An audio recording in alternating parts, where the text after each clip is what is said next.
What's up, everybody? Welcome back to the Say What You Like Sports Podcast. And on this one, I got the resident 49ers fan here, Eric Hernandez, with me because we're going to talk a little bit about this 49er offseason. You guys are coming off kind of disappointing loss, even though I'd say it's a successful season. Losing the Super Bowl just hurts. It just hurts, but we're going to try to get past that. Yes. We want to get the Niners faithful past that painful memory, and let's focus on a little bit of free agency. So we all know, right, currently the 49ers have just $13 million cap space going into free agency. But what I want to talk about is, with that being said, what or who are the top priorities in free agency that are currently on the roster? Okay, so the way I would rank them, now you have, ones on the outside that could, like Breida, who is, one, and he's a free agent.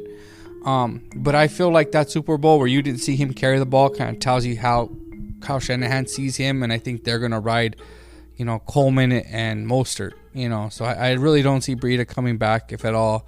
I know a lot of people like him, but the three that I look at are the three big ones, and that is Emmanuel Sanders, Eric Armstead, and Jimmy Ward. And, we'll start with Jimmy Ward, and that's the third one. Like, if we had to pay the other two, I'd rather pay the other two. Jimmy Ward was a great free safety, but has a history of injuries. And I just feel like you just never know if this was an anomaly or things to come. And I don't know if I want to invest multiple years in money, especially now. The Niners could do this, could gamble on a player like Jimmy Ward when they had a lot of cap space, when they didn't have a lot of players that they had to worry about paying. Because after this year, DeForest Buckner comes up. Honestly, more importantly, George Kittle's going to come up. So you can't gamble on a player and end up that biting you in the ass. Now you don't have a great player at a position. That means you're going to have to find another player to fill that position, and you owe that player money that, like a guy like Jimmy Ward. And I just don't trust his abilities. I also, and maybe this is prisoner of moment, that throw that Mahomes made on him with Tyreek Hill where he kind of got lost. I mean, that would happen to a lot of guys, but it's one of those things where in this defense, when you're the single high safety, you want a guy that has speed and range. And while Ward does have that, you just want to find someone younger and cheaper that can take care of that. That's why if he's not a part of this team, as much as you would love, and of course they got to the Super Bowl, and the thought process is we want to bring everybody back, but that's not reality. That's right. Very few teams can do that.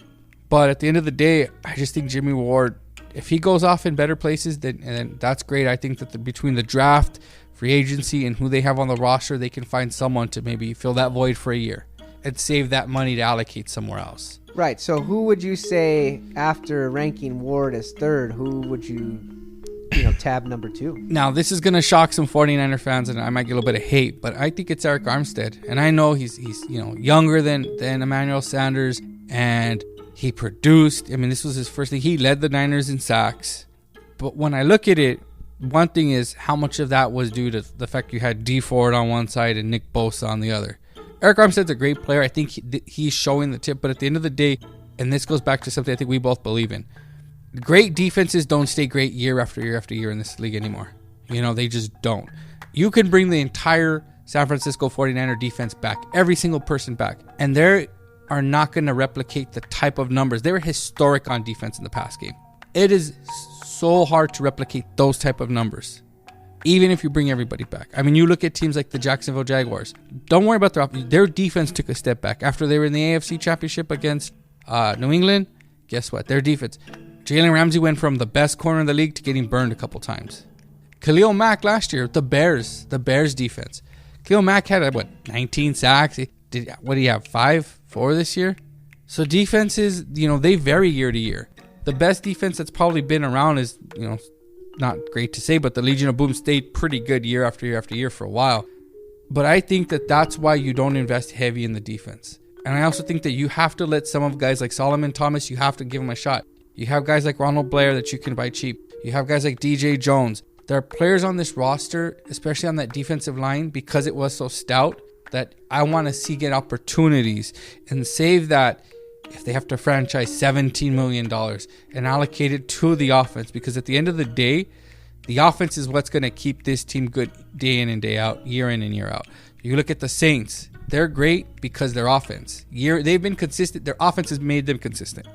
Yeah, the offenses have kept most of these teams that are contending consistent. It's the defenses that put them over the edge. Exactly. It's when you can hit all the pieces. Look at Kansas City. Kansas City is going to be Kansas City because of their offense. It's when their defense, when a Chris Jones and a Honey Badger hit, that allows them to do that. So I think that's why you make him number 2. And if they franchise him and they bring him back, that's fine. That's great. I'm not going to hate that. I love to see this defensive line all together. But if he looks around and he sees more money and they just don't want to pay him, or they can't. And like we talked about, they're a little under $13 million. They'll be able to boost that up by getting rid of both Marquise Goodwin and McKinnon, who's never played it down. No. There's another $12 million right there in cap space they can accrue and get to $24-25 million. I'm sure they'll make other little adjustments here and there. But at the end of the day, I think offense is what's going to matter moving forward for the San Francisco 49ers. And that's why Emmanuel Sanders is number 1. Gotta be, right? Yes. And I know he's older, but the thing is, too, is he's going to be cheaper. On the whole, in the also, you gave up a lot of draft capital for him. Yes, that's a 3rd and a 4th round pick for him, especially because we don't have the 2nd with the D4 trade. So maybe it's just me. I don't want to give up that for half a season. I want to bring him back. I think he spoke, especially when he was traded, about wanting to play for a contender. Like, that was important to him nowadays. Yeah. He was great. And I think with this young group, you see it on Twitter. It's on Twitter. You have guys like Deebo Samuel who says, I don't run the cap, but I want Emmanuel Sanders back. You have Kendrick Bourne. These are the kids. These are the young ones that are going to grow with this roster. They want him. He has value that is more than just catching a ball and running a route. He is the kind of the elder, the statesman. He's the one that gets them in shape. They weren't doing what they were doing before he got there. Now, his numbers were not, he had a couple great games, but their performance is elevated because of him, and what he did on and off the field. And I think that accounts for something. I think that you're not going to want to spend on another receiver, and plus what's important is you're going to need a receiver like that so that Deebo Samuel can still do what he does. What makes Deebo Samuel great is the ability to play running back. Reverses, quick pitches, those ghost motions. You can't do that and be the number 1. Just my opinion. I don't think you can do those things that Kyle Shanahan asks of him and still be the number 1 going out there running post routes, running deep, breaking in. You need somebody else to do that. And I think that Emmanuel Sanders, I believe, would come and play here. He would give them, the way it looks, would give them a bit of a hometown discount. Not much, but... And I also think he sees how close this team is. Where's he going to go? Because then you look at, okay, could he go to New England? Okay, but he's already here. He's happy. He's working with them.